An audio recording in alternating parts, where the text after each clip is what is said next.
Hello everyone, চলো তোমাদের সঙ্গে ছোট্ট একটা গল্প শেয়ার করি। এই উপরে যাকে দেখছো সে হলো আমার দিদি, আর নিচে যাকে দেখছো তাকে তো সবাই চেনো, সেইটা হলাম আমি।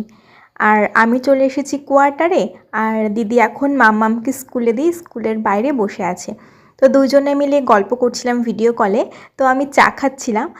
তো দেখো দিদি এখানে বলছিল যে এই আমি একটুখানি ফোনটা এভাবে এভাবে পোজ দিচ্ছি, তুই একটুখানি স্ক্রিন রেকর্ড করে আমাকে পাঠিয়ে দে, ঠিক আছে।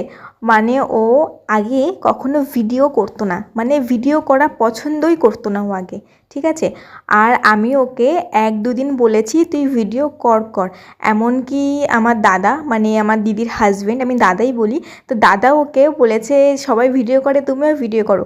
তারপর থেকে এখন ও এমন ভিডিও করা শুরু করেছে ও আমার থেকেও টপে চলে গেছে।